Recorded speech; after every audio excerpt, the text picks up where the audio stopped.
All right, I'd like to welcome you to the August 2nd, 2023 City Council meeting. Roll call to my left, Dee Cragen, Jason Upchurch on the phone, Heather Newsom, Caleb Stapp, Naomi Diaz, City Community Service Director Roger Krieger, City Clerk Treasurer Debbie Cragen. Ask you to stand at this time. Jeremy Washington is going to give the invitation. Father, I thank you for each person serving Deer Park. I pray that you would give them wisdom and help them to work in unity so that they would be a blessing to this community, guide them, and equip them for this task. I pray this in Jesus' name. Amen. Amen. I pledge allegiance to the flag of the United States of America and to the republic for which it stands, one nation under God, indivisible, with liberty and justice for all.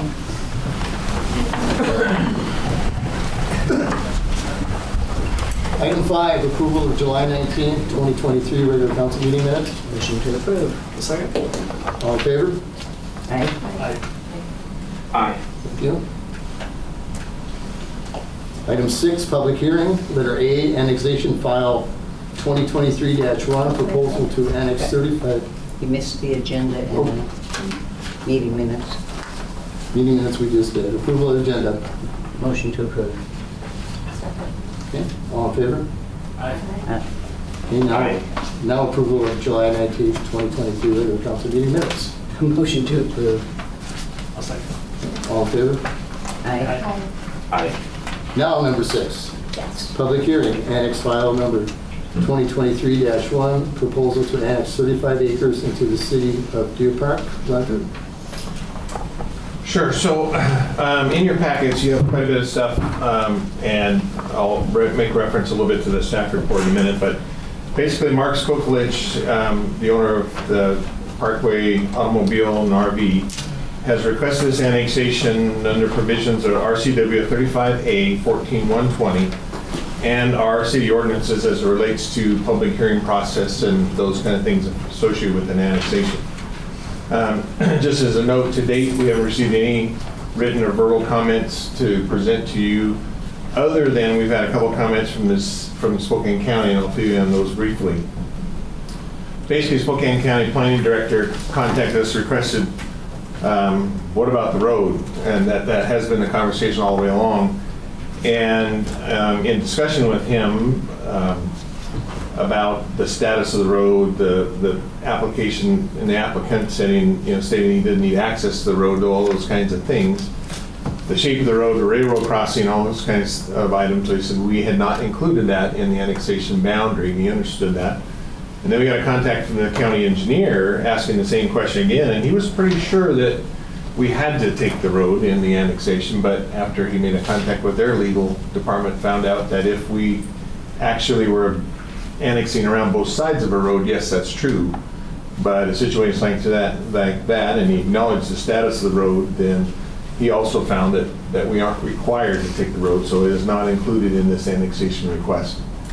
Remember, that road only provides access to county residents at this point. Basically, it does give us access for folks coming into Deer Park, but whether we wanted to take on the burden of that road and that train crossing and the status that it's in, as I told the county engineer, if it was a better road, we would have probably had it there. But interested, they're out patching it today. I knows that. So, in the analysis, basically, for the hearing purposes, it's 35 acres of land south of our current city limits. Mark Skokolich and his family own 3 of the parcels, and then there's one small parcel that is owned by Habitat for Humanity that actually resides on the north side of the train tracks, and it's attached to their current habitat development that's going on down there. Those parcels were identified all the way back in 1995 through 97 of the comprehensive plan process as far as areas for future annexation into the city limits. Mark owned the property at that time, but areas that could be annexed into the city once someone wanted to go through the process to ask for annexation. It went through the Planning Commission, approved by the City Council, and then it had to go to Spokane County through the Steering Committee and ultimately the County Commissioners to identify the land is where it could be annexed into town. So it's land that's inside our urban growth area boundary, and there's some maps in there that show you that. After the hearing is closed and down the agenda, item 8A is an actual item. And basically, if the council, from comments you received tonight, you have a couple options. You could move it to another meeting, or you can act on it tonight. And the action is really directing staff to prepare an ordinance, because it has to be annexed by ordinance. That ordinance gets recorded. And so there's 3 more readings of our process, because of our ordinance process, to get it done. So we're still looking at September, October ultimately. But the direction really we're looking for you tonight, when you get to that part in the agenda, is give us direction to have staff prepare that ordinance. Chuck and his group will put that together. I'm not going to tell you it's at the next meeting, it may be the meeting after, but that's the intent of your action tonight. That's all I have for the public. Any comments from the public? Yeah. If this happens, we have water that runs from that property across Dalton onto ours. What happens to that water in my wetlands? I don't know that anything's going to change there from what happens there. The water that passes through his parcel has been identified through a wetlands delineation report. And there's some wetlands there that ultimately somebody can't develop on. And so what happens on his property will be regulated by the city of Deer Park. What happens on the county property would be regulated by the county. So I'm not going to tell you the water flow would stop. It's already slowed. Pardon me? It's already slowed from them. Putting ditches. Putting ditches. And they may have controlled some of it for you, that maybe that wasn't their intentions, and it have helped you, but the flow, or well, yeah, it's flow that can come, and it's flow that's occurred forever that they aren't required to stop or treat even, and so their impacts, they won't, through their wetlands report, there's areas they can't develop on. There's areas they can develop on, and they someday will, I would assume. In those areas, they are required to collect and treat the water that occurs on their parcel in their developed areas, but that still doesn't impact the water that comes down the railroad or across their property or any other properties that come that way. So that will still come your way. I'm talking specifically because it runs from the south through their property, across underneath Dalton, and then onto both of our properties. Yeah, it'll keep doing that. Well, it's slowed since they started plowing over there. Yeah. Well, So they put and- ditches over there. And it may have slowed down, true, I mean, entirely possible. Again, the wetlands work that they've done and all the analysis, I don't think gets into account how fast it crosses your property or the flow rates or whatever. It identifies areas they can't develop, and they'll have to leave in its current condition. But they didn't The do that. farming, They didn't leave it in their current condition. They went in there and they put ditches in there. well, and they can farm their land and do those kinds of things. They're not restricted not to do that necessarily by the county up to this stage. We haven't had anything to do with it. It's, so the county hasn't stopped them from doing anything they've done so far there. I mean, the city limits line right now is the fence, basically, of where the auto RV and autos are. So the rest of that's all county. So the county has not, as far as I know, approached or done anything or commented even on the water flows and some of that through that area. Well, should they be commenting though? Should we have been notified? I can't tell you what the county would do on any of their enforcement stuff. What we require them to do is prepare an environmental assessment of that area for identification of wetlands so that we have that baseline information. So assuming it's annexed, then for development purposes, they would have to follow what our regulations say relative to distances to the wetlands and stuff like that. But at this point, though, all they had to do was follow whatever county regulations were enforced on them. As far as the road goes, assuming this gets annexed, currently the county only plows the northbound lane and doesn't come back and do the southbound lane, is that something then the city would take care of? Or do we need to go back to the county again this year and ask them to plow southbound? You should keep bugging them about that. Okay. Because the annexation line is at the property line, not the right-of-way. Okay, So that'll all be the county. Now, what I can tell you is we do plow that sometimes as well. Or we have in the past years plowed it as well. I don't know about the last year or so, but our We've been streets here guys are here. 2 But years and they yeah, haven't done it. yeah, so it's all county road. And so. Right, no, and I understand that, that's yeah. why I just. You still got to keep bugging them, Yeah. unfortunately. Okay, So even if it was annexed, If- it's still gonna be a county road? Yes, Yeah, okay, yes, I just- yeah, the road is excluded at this point, yes. Anybody else? Okay, close the public hearing, go back to the city council meeting. Item 7, interested citizens, oral communications, requests and comments from the audience on unrelated agenda items. Item 1, you're up first, and you have 3 minutes. All right, well, I'll try to stop here. Okay. We're going to talk about the Deer Park Senior Center today. And for the last 5 years, that's been one of the most toxic places in this entire city. I got to give you a little bit of a disclosure. My mother was the president of the Senior Center a couple years ago. And by the former director, she was bullied, harassed, and now she's apparently banned. That director has now left. But we've had instances just in this last year of people being harassed so bad that they went to one of the volunteers' house and smeared dog crap on their yard, on their house. We had an incident where we had a person that was going to stab someone to death in the parking lot here. Things are getting out of control. Now, I am legally and ethically required to be a reporter of violence and neglect towards the elderly. And here's why I'm bringing it up to the city hall. Mayor Rosal, you know that there's been stuff going on down there. I've complained to you. My mother has complained to you. I understand why you would put those off. But I get told by citizens who approach me at Zips, Yokes, there was another place, asking me about the senior center. And they said, they've gone to you looking for help. Remember, this is a social services organization that is there because we don't have resources here in Deer Park. We are about to have a doctor shortage. We have a mental health crisis here in Deer Park. And so it's not just tea crumpets. I've had homeless people there. I've had people with domestic violence issues there. This is important. And so what I'm asking you is, because you have said, and what your response was, you refused to help because you didn't like Rose Gerald. I'm telling you, sir, that's not a reason for you not to help.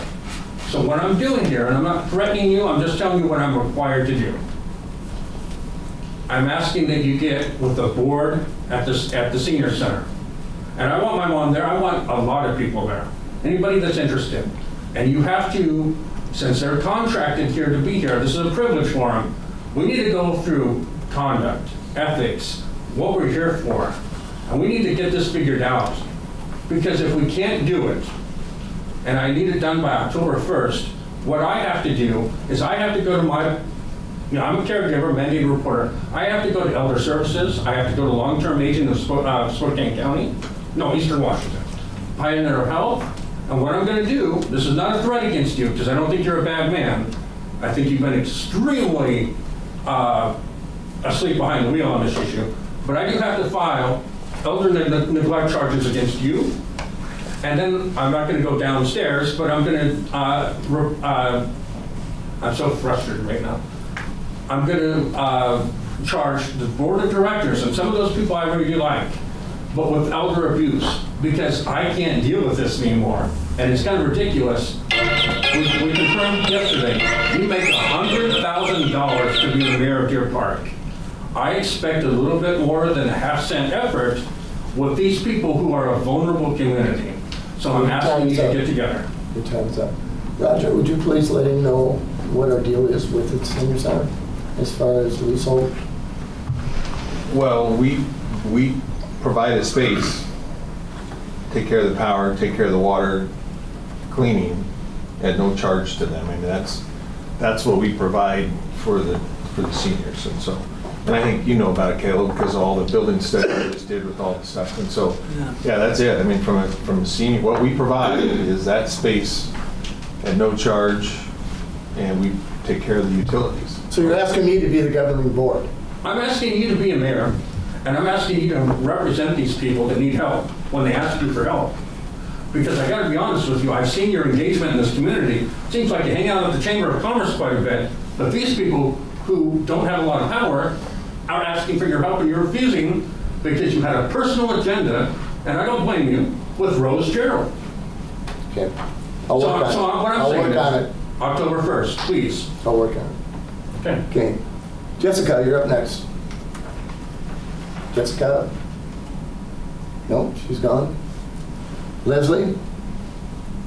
Oh, I guess we already asked our questions. right? Okay. Oh, well, I did have some other questions, though, with the Habitat for Humanity coming in and that kind of stuff. Like, what's it gonna do? How is this benefiting Deer Park, you know, with like the community and the schools and like taxes and that kind of thing? How, I just want to know. How is this benefiting Deer Park? You want to answer that one?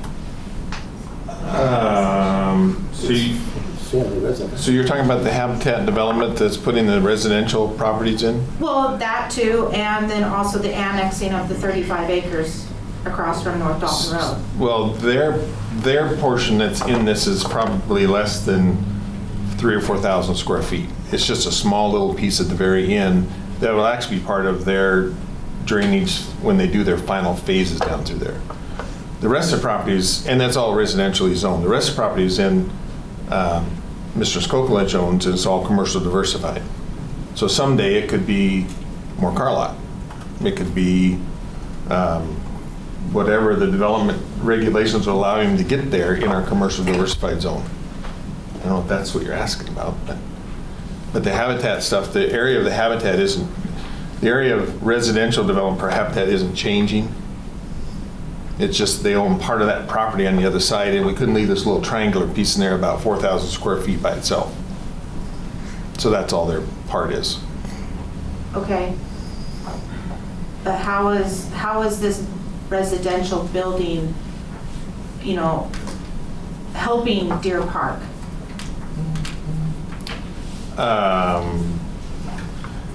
Habitat for Humanity provides a lower to moderate income residential choice for citizens of our area to get into some initial starter housing for folks that can donate some of their time and effort to offset some of their costs to get into their houses. So it's a housing opportunity for people that didn't have that choice before.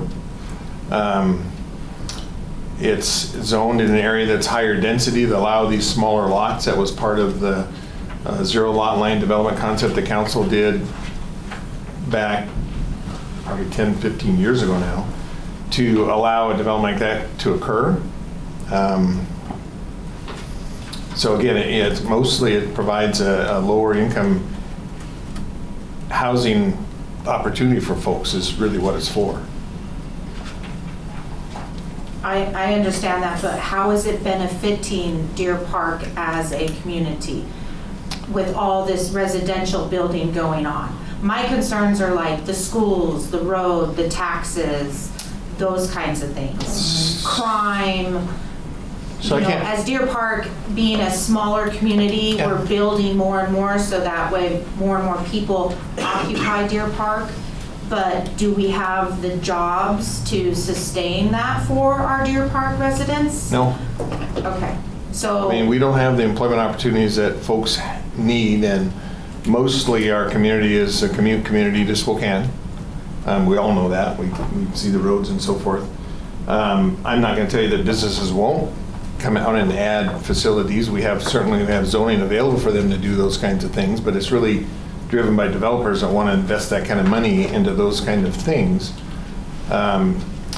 If you're concerned about populations and higher densities and so forth, I encourage you to watch the state legislature, because what you're going to see in communities our size, bigger, is the drive or the push to make the units smaller, make the lots smaller, make the densities higher to handle what we call an affordable housing boom in this state that has a question of, or affordable housing problem that has questions of how it to be addressed. But yeah, I mean, you'll find a lot of people that don't want necessarily the tight densities that the legislature has forced upon us to consider and go through and discuss in our comp plan and our zoning regulations. That adds bodies, that adds kids to the schools, it adds all those kind of things. And it's, whether you just look at the site as a burden or look at the site as a benefit, to the city or not, I'm not going to go there.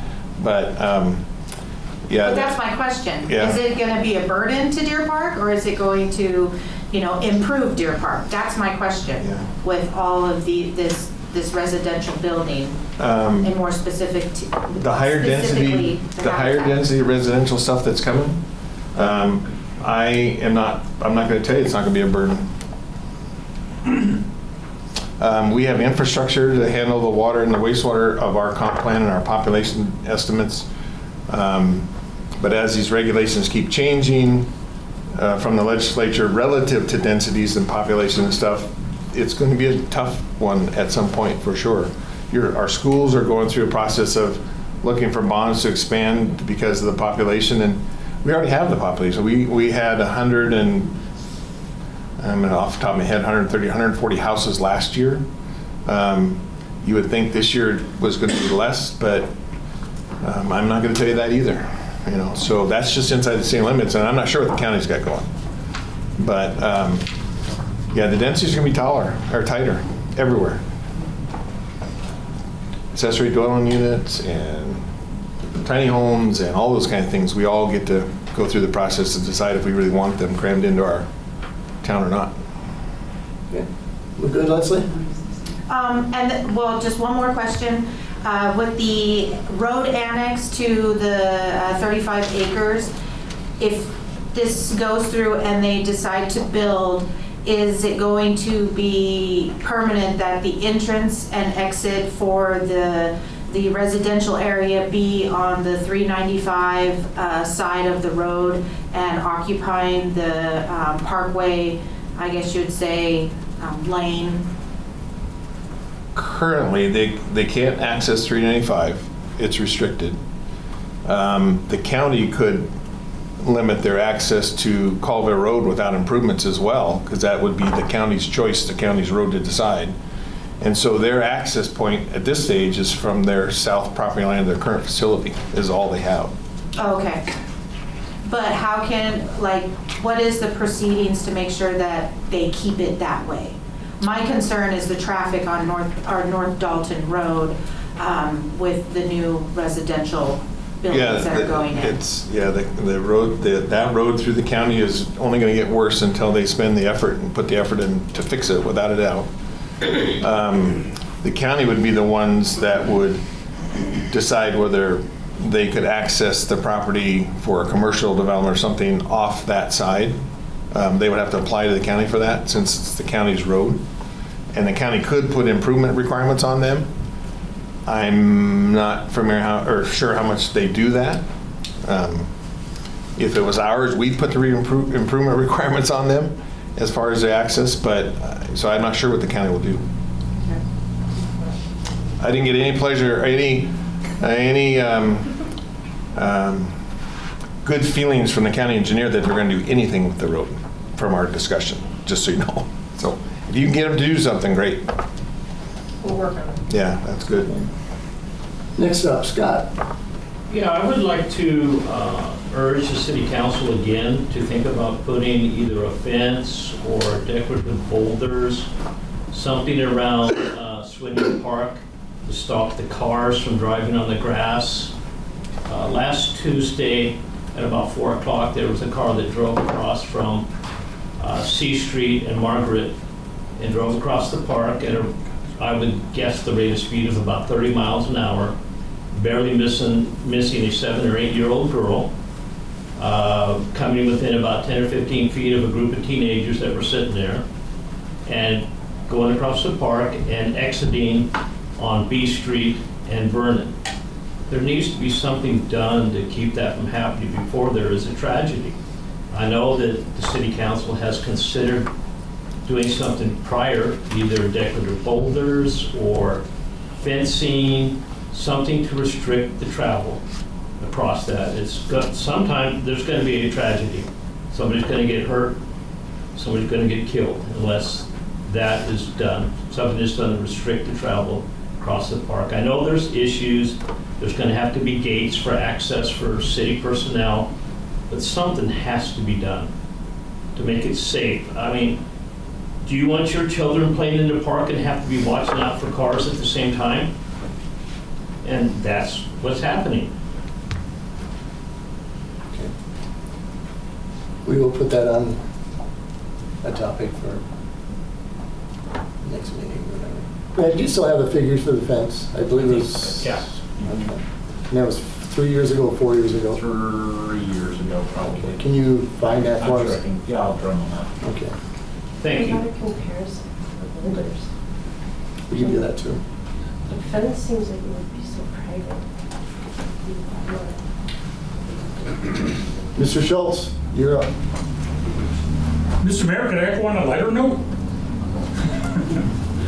I'd like to thank Mayor Tim Burzel, Councilwoman Dee Cragen, former council members Mary Babb and Ron Scholz for all the help that you guys and the support that you gave me in developing and doing the Night Out Against Crime in Deer Park.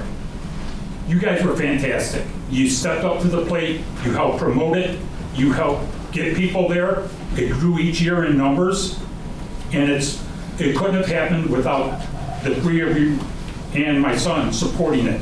But he had no choice, he had to help. But thank you so much. And Mr. Mayor, I want to thank you for your leadership in bringing a third deputy to Deer Park. Deputy Costello is head and shoulders above anybody that's in law enforcement. Matt Ennis, head and shoulders above. Same thing with, thank you, Deputy Kupo. You know, I hear people complain about speeding. This morning I witnessed Deputy Kupo on a traffic stop on Crawford. I drove down to Main Street, and the guy come flying, ripping down Crawford, or down Main Street, right to the stop sign, or the stop sign there. You're not gonna stop that. Because if you're given a ticket here, they're gonna be speeding somewhere else, folks. Yeah. But Mr. Mayor, your leadership in bringing Deputy Costello to Deer Park was incredible. You didn't do it by going on social media and scaring the citizens that we were not protected. You did it by working with former Sheriff Ozzie Knezovich, Sheriff John Knowles, Under Sheriff Kilstead, and Under Sheriff Ritchie. Thank you so much for all that you did. And I'd like to tell everybody here that the Night Out Against Crime in Deer Park is being handled this year by the Chamber of Commerce, and it's being headed by Billy Costello. It's going to be September 19th at the sports complex. Please go and support it. Please, it's important for Deer Park. I'll be there. I know you will. Thank you. But thank you for all that you've done. You're welcome. Thank you. Yeah. Thank you, Jim. Okay, number 8, new business. We're going to go with BroadLinc, Spokane County. Mrs. Schmidt, you're up. Thank you. Thank you very much for this opportunity. A little bit of clarification. I work very closely with Spokane County, but what I'm going to share with you tonight is actually a new offshoot of Spokane County called BroadLinc, and it is the most recent of now 5 public development authorities that the Spokane County Commissioners have formed to address present issues throughout the county.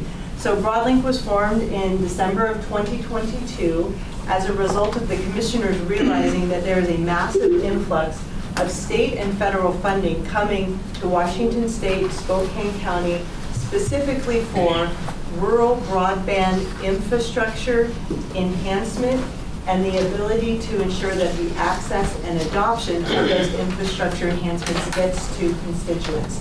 And so they did an assessment of whether Spokane County wanted to form a new department, broadband department, whether they wanted to look at writing over these funds to any number of the private internet service providers as private assets, or stand up a new autonomous entity. And they chose to do the third option for a number of reasons. First and foremost, they realized that although they would be the steward of a lot of this money, it really was the towns and the cities, particularly in the north and south rural areas, that this was intended for. And in addition to the actual infrastructure that will be coming to you, this is a revenue opportunity for those small towns and cities. And so what I wanted to share with you is a little bit about the BroadLinc PDA. I've had the opportunity to chat with the Chamber of Commerce, a number of individuals here in town, Mr. Knight, Mr. Costello. I really understand what's going on not only in households, businesses, and anchor institutions, and how broadband and the access to high-capacity internet is really an issue that's facing many of you in this community. And so the premise of what I'm doing as the executive director of the Broadband PDA is to understand how to best look at strategic projects that we can match to the money that's available. There's probably 9 or 10 different funding sources at the local, state, and federal level, all meant for some aspect of broadband. All of them have different requirements. And so we need to understand what's going on throughout the county, rural North County, rural South County, what's going on east and west, and even inside our urban core to understand the best fit place for those funding investments. The two pillars, the first, which is the public works side, which really broadband is a new essential utility, much like water and sewer and electricity. It provides a household with the ability to work remotely, learn remotely, access healthcare, mental health, behavioral health care remotely in such a way that if you are place-bound or don't want to drive into town, you can receive that. We're working with a number of constituents in this area that they want to bring business here. They want to work remotely, many of what you've talked about today, but not being able to plug into the wall is keeping that from happening. So what I wanted to share with you, and I did send a slide deck to Mayor, and I'm happy to recirculate that around, but I wanted to share with you about some of the things going on specifically in North County, a little bit of highlight of what's going on in other areas of the county, and then really that invitation to Deer Park to join the cities that have become a part of this Public Development Authority going forward if you feel it matches the strategic roadmap of what you want to do for your community. So the projects that the Broadband PDA or BroadLinc is working on right now, we received a $4.6 million award from the Broadband Office, which is associated with the state for a pilot project. Right now, you're aware of cable on the ground that contains fiber optic cable or is hung on power poles. You're aware of fixed wireless towers, but there's a gap there because it takes time to build and permit that. What the Broadband Office wanted Spokane County to vet is a new type of technology. It's been around a while, but it's being used in a different way called semi-fixed wireless. So we have partnered with a firm and we're piloting this in the southwest quadrant of Spokane County. So think of 195 to the county border. It's the area of Fire District 3, Turnbull Refuge, Liberty School District. Very rural, but the opposite of rural from where you live. They have no broadband. In fact, the fire district there uses pagers. They don't have NBCs in their trucks. They rely on a microwave system to receive their emergency call information. This pilot is creating 9 different towers that will be connected up to a backbone that will provide near instantaneously to public safety, the school district, all of the households and businesses in that area with high capacity internet, with these towers then that once we finish building out those long-term investments, get picked up and moved to the new gap location. The Broadband Office is looking at how that will play out. We also have our federal elects, Congresswoman McMorris-Rogers, our senators, Campbell and Murray looking at this, and we have some other states looking at it. So that's one of the first projects we're rolling out. We just submitted a grant to the U.S. Department of Agriculture for the North County. There is an area here in North County for $5 million for what's called middle mile, and that would be basically the digital highways that would connect up a large spoke of this area, and anyone within 300 feet, we will know in about 60 to 90 days whether we receive that. That comes with a requirement for a community connect center to make sure that we are providing what are called digital navigators for folks, because that's the part of once you have access, do I know how to use it? Do I have devices to take advantage of it? And do I have disposable income that will allow me to onboard to that? Because if I only have offerings that are more expensive than I can afford, I'm really no better than when I started. All of those things are braiding together to what we're planning to do. And that concept is called open access, and that's a new term that really is being defined as we speak at the state level and at the federal level. And that's why the commissioners formed this Public Development Authority, is to make sure that publicly funded dollars that create these digital highways, not unlike the streets we're driving on, stay public assets. So that any number of internet service providers, from your local providers like Mr. Knight to larger providers like Comcast Communications, all can provide service delivery there for competitive, marketable plans for communities like Deer Park. So I wanted to share a few things about that. The other thing that we're working on with the City of Spokane and the City of Medical Lake is something that I'm coining broadband PBS. We all have Channel 7, and at 7 o'clock in the morning, it's only Curious George. But you can get that no matter who you are and where you live. One of the horizon situations that not only Spokane, but a number of our neighboring counties and the state are dealing with is once we have these publicly funded massive multi-million-dollar investments, are we going to make sure that people are going to be able to have quality ability to connect to minimum service deliveries and not have those dry up and then be bought for pennies on the dollar and become one company's asset? And so by creating a network, what we're calling the broadband PBS, individuals can apply any sort of subsidy to their disposable income or just onboard to get that federally defined minimum standard of connectivity to their home, to their business, to the anchor institution, so that it's always there. If you want more and you're able to pay for more, we'll definitely do that. But that is something that we want to make sure that both short-term and long-term, this Public Development Authority, in partnership with the cities that are part of the membership and the unincorporated Spokane County, bring. So I was invited to just kind of give an overview of this wide world of broadband. Very rarely do we have policy that's never been written. Do we have public wet cement that we're cultivating? Within the next 24 months, in just one funding stream alone, $1.2 billion is going to come to Washington State. And how Spokane County has landed, there was a very robust assessment done of points on a map throughout the entire country of who has internet, who doesn't have internet, who can't get internet because it's not there. And Spokane County, more than any other of the 39 counties, has more broadband serviceable locations, 24,000 that are eligible for this federal funding that haven't been met. And that's more than any other county in Washington State.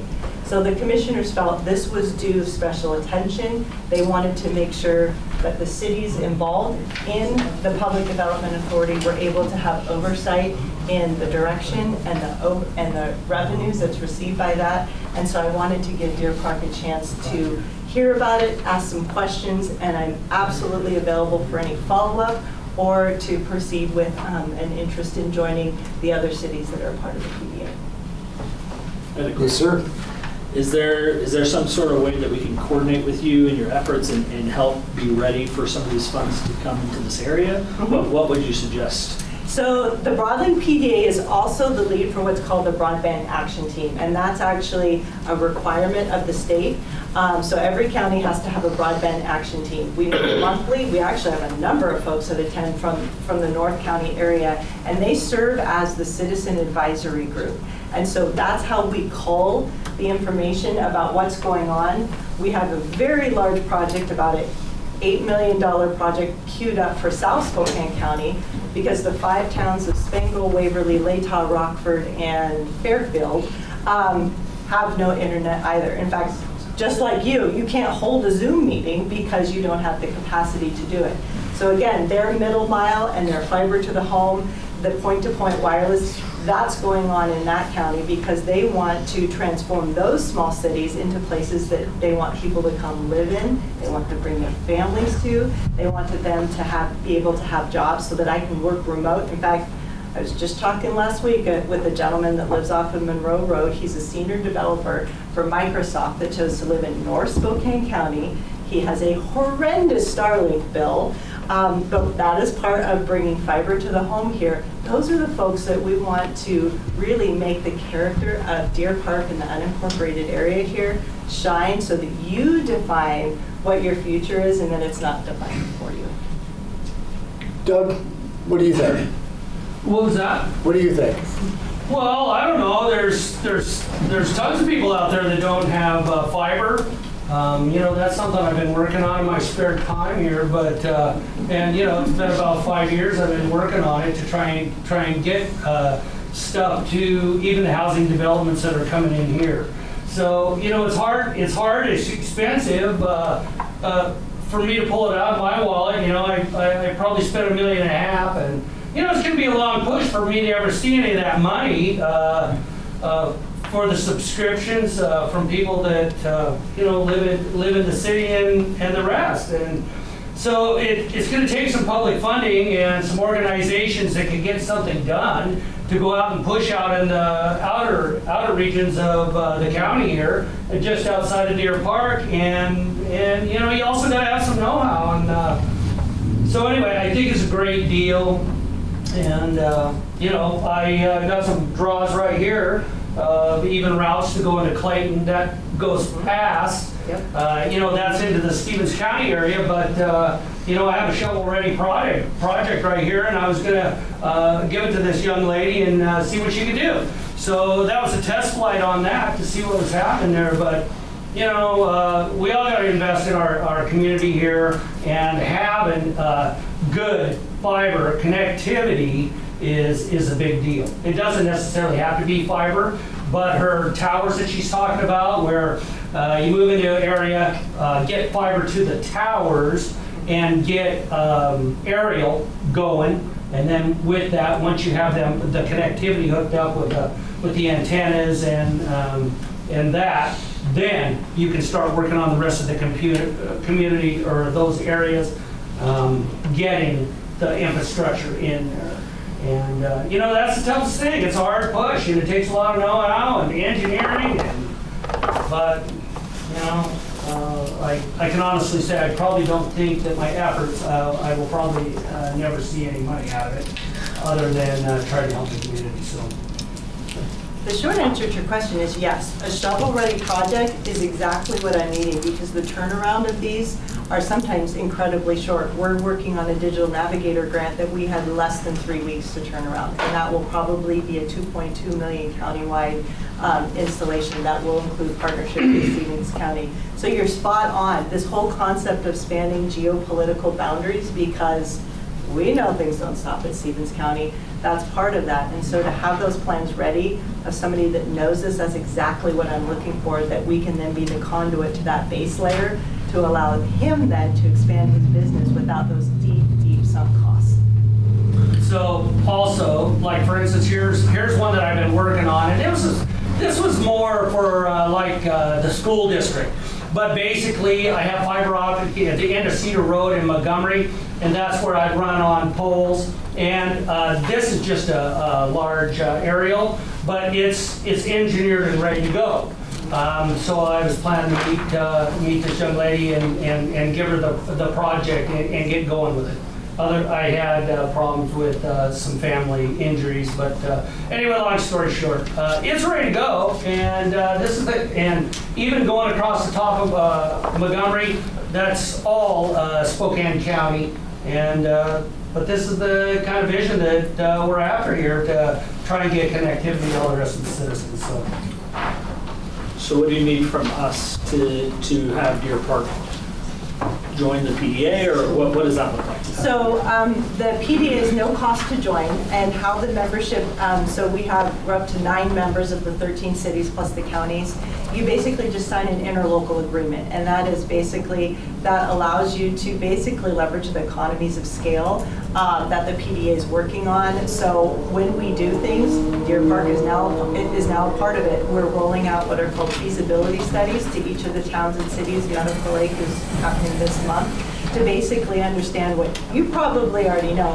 What is our present state? What are the things we need to do at this federal level to challenge what they say is here? Because what's here isn't exactly correct. And how do we do that in a factual manner? And then how do we prep projects to be shovel ready to take advantage of funds that we have in the PDA or available to us through sources that we can apply for and then create the design and construction to move forward. So it's really you having an amplified voice on projects and then sitting with your other towns and cities. So that's really what this is. And then what you receive back is for the public investment that occurs inside your city limits, so additional fiber above and beyond what's there now, what happens is this is what's called the dark fiber model, and not to get too techie, but then what happens is for every internet service provider, a small provider, a large provider, they pay a fee to then utilize that dark fiber to expand their customer base.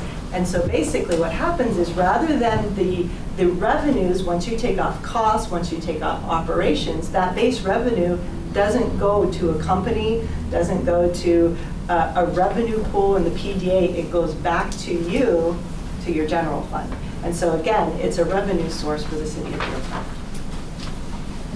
And so technically, we could probably do this on our own. If we wanted to hire a staff member and start writing grant things, we could probably try to do this all on our own. But you guys are already building that, and we could simply join that effort rather than duplicating and doing it ourselves. And in some ways, we're finding that the state and the federal government don't want to manage 45,000 individual grant awards, so they're really actually showing preference to consortium and regional approaches because they know that the work will be done, that it will be scaled. So again, the short answer is yes, but we were already slightly slapped a couple of years ago by doing two distinct projects, one in South County, one in Airway Heights, and they're like, well, why didn't you do it together? And I was like, well, right-handed, left-hand didn't know what was going on.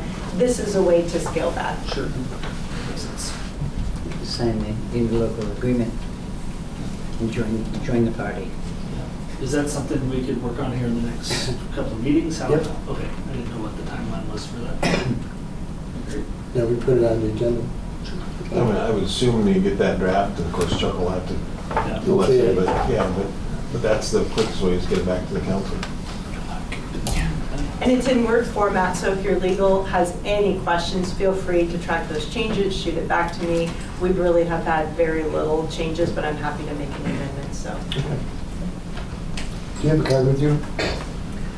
I am in the process of changing my Spokane County card over to BroadLinc card, but I do have contact information I can send you, Mayor, that can then go out to anyone. Do you have my card? Yes, I do. Okay. Yes. Thank you for your time. Thank you very much. I appreciate it. Welcome. Okay, next up, annexation request 2023-1, Mark. So again, it's basically if concurrence is there, then the motion would be to direct staff to prepare an annexation ordinance for the parcel of land, and you can refer it by the file number, and we'll get that processed to you and back. Motion to approve what he said. I'll second. We have a motion and a second. Any comments or questions by the council?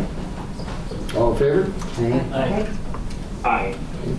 Motion carried. Item B, annexation request 2022-1, Lakeside. Roger. Okay, so this one you have a memorandum, it's the July 18th one dated in there that kind of gives you an update of where we're at. This is for, this one, you notice the file number is a little older, but it has more parcels involved, more private owners involved, more area involved, 167 acres roughly. And so there's just a lot more work and effort that the Lakeside Group has had to put together. And Bill Knapp is here tonight if you have any questions from him as we get to that. But basically, the petition process is what we're using, and that petition is about the third, or, well, the signature page is the fourth page back. And you can see on that, all the folks that had in the parcels there's maps back there too, but these are the list of the property owners that the group met with and had signatures from. And then you'll notice some that weren't signed, which sometimes is expected. And then you'll see some that actually Mayor Virgil signed, because we had water agreements with those folks, and those folks were encouraged to sign. There's a letter in there that we sent to them that in regards to the authority that the water agreement gave the mayor to sign in their place, trying to get them still to come in and sign. We always thought that would be better, but Mayor Virgil had signed 3 of them. And then the last thing you have in here is the breakdown of the parcels, the valuations, because how the state law is set up, ultimately this petition had to come in with 60% of assessed value of ownership signing, and through this process they're at 81%. So your next step really is to schedule a public hearing similar to the one we had just earlier tonight from Mark Scholz. And between now and then, there's a lot of notification process that has to be done. And so to move it along, the next meeting that we can hit from tonight for the hearings based on the schedule and the 15 days notification and all those fun things is September 20. Motion to make that a set date. Let's get this one. All in favor? Aye. Aye. Motion carried.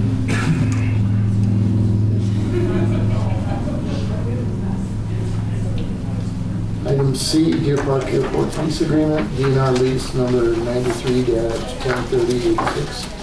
Daryl's not with us tonight. He is refueling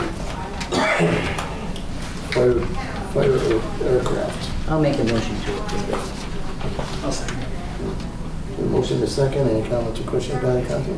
All in favor? Aye. Aye. Motion carried. Item D, 2023 pavement preservation bid award in the asphalt in the amount of $282,000. Brad, is that you? Yep. Okay. This is our yearly pavement preservation.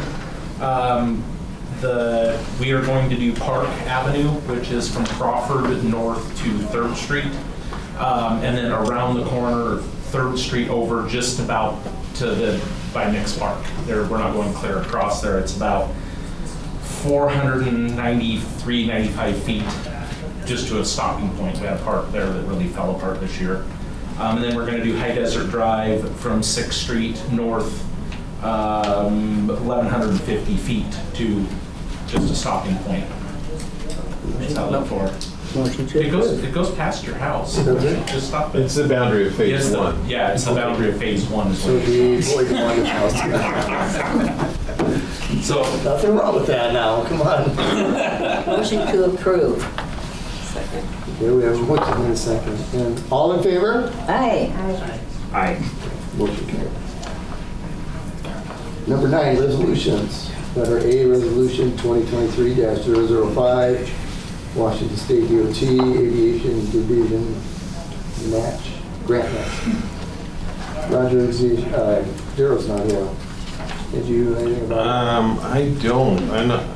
This is a standard grant match that goes along with the FAA grant that the airport has for the newest project that's out there. Oh, this, and I guess reading it real quick, this is the environmental and design for the south taxi lane, which is that new area that a couple meetings ago you approved that change order to bring the sewer to. So this is the airport construction side of that, I believe, the environmental side. Motion to approve. Second. Okay, we have a motion in a second. All in favor? Aye. Aye. Aye. Motion carried.